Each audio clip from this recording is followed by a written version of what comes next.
In this video, I will be talking about the Battle of Camden, which took place on August 16th, 1780, in Camden, South Carolina, and what the battle itself means in terms of the history of war and implications of the war and how war evolved over time.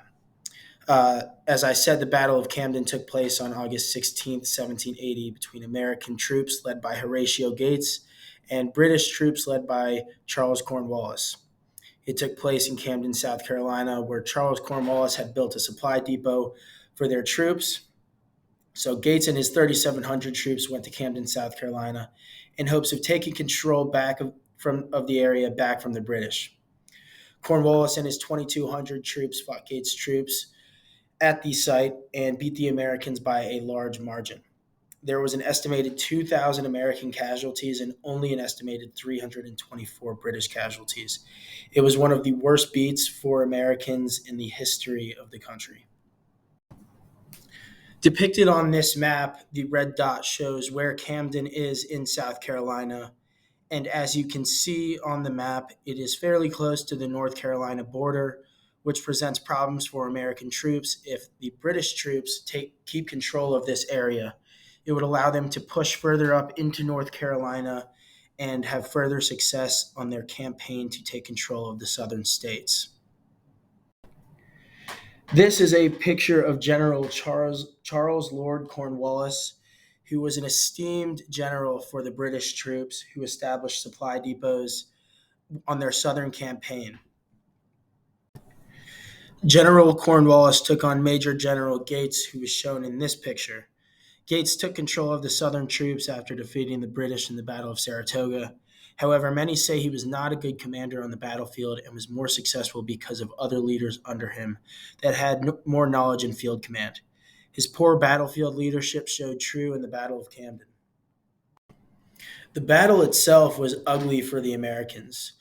General Gates had brought almost 25 inexperienced militiamen from North Carolina and Virginia, and only 900 of the troops were trained Maryland and Delaware soldiers led by Baron de Kalb. Getting to Camden proved to be hard for the Americans. The British were able to prepare properly and did not have to travel to the battle site. It gave them a big advantage. During the march to Camden, the American troops were underfed and malnourished. They were eating spoiled food, which made them ill.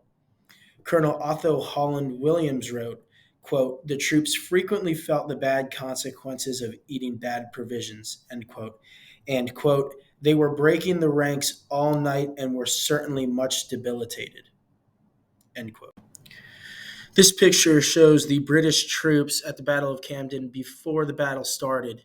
As you can see in the picture, they look well rested and not malnourished like the American troops were.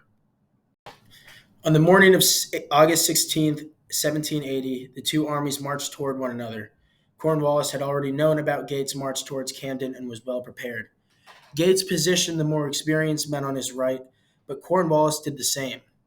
This meant that the inexperienced American militiamen would be going against the more experienced British troops. It was a major mistake because less experienced soldiers tend to flee. The experienced British soldiers approached the American militia troops, and the Americans quickly fled. The experienced American soldiers on the right stayed to fight under the command of Major General Johann de Kalb. Although they were experienced, there is not much to be done when the enemy gains numbers on you from fleeing soldiers. While the American troops outnumbered the British at first, they no longer did, and the British were better equipped with cavalry and artillery. The now open right side of the American troops allowed the British to flank with their more experienced soldiers. Quickly after the flank, the Americans were dying left and right. Some of the trained soldiers attempted to flee after realizing how bad it had got, but it was too late. This is a depiction of the death of General Johann de Kalb. He suffered more than 10 wounds before going down in the battle. He was the general in charge of the more experienced troops that were placed on Gates' right. This battle map shows more of an idea of what happened at the Battle of Camden. As you can see on the graphic, the more experienced men were placed on Gates' right, while the militiamen, who were not nearly as experienced, were placed on the left.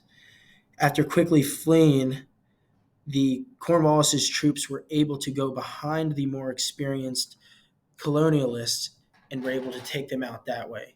Having been surrounded, they lost many men. Some of Cornwallis's troops also chased after some of the militiamen and were able to take some of them out. It was a complete misplan on Gates's part to put his more experienced guys on his right. This is a similar depiction, just showing some more details on different parts of it. In it, you can see DeKalb was on the right with the Maryland and Delaware colonialists, and it also shows when they retreated.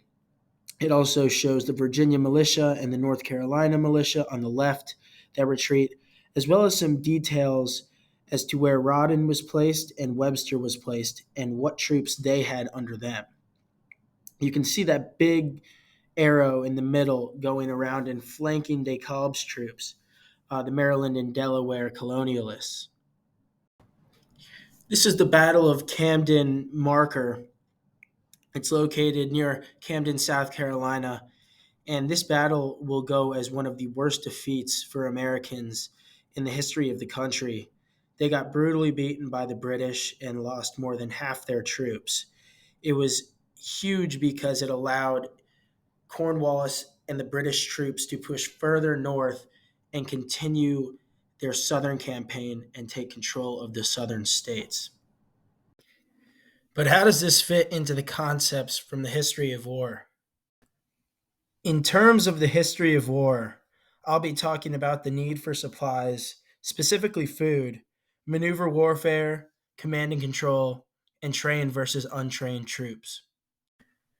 As I stated earlier in the presentation, the American troops were having difficulty finding enough food and had to rely on spoiled food, which ultimately made them worse on the battlefield and sick. McNeill, in his book, The Pursuit of Power, argues that food and getting food was one of the most important things for an army.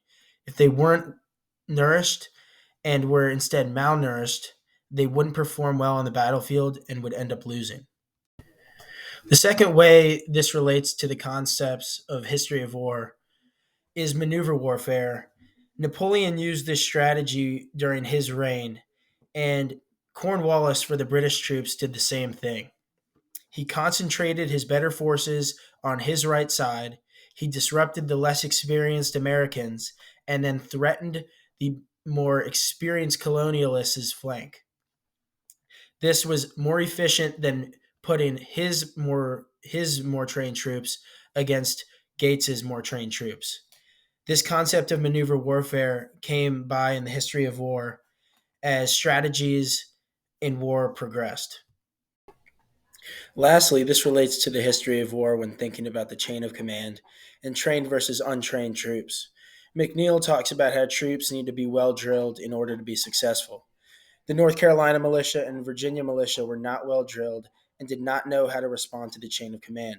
This made them vulnerable and easy targets for the well trained British Army. Gates did not have a strong enough command and could not stop them from fleeing the battlefield. It was the downfall for the Americans in the Battle of Camden. In McNeill's book, he also talks about Prince Maurice's troops marching in drills to become more disciplined and efficient. This made his army successful. If the North Carolina and Virginia militia were well drilled and well trained, they may not have fled the battlefield, and the outcome may have been different. The Battle of Camden is interesting for a few reasons. First of all, it was one of the major defeats for the Americans in the American Revolution and possibly in the history of the country. Secondly, it demonstrates a few aspects in the history of war that we have looked at and shows them in a pretty interesting way. The Battle of Camden is truly an incredible and interesting battle.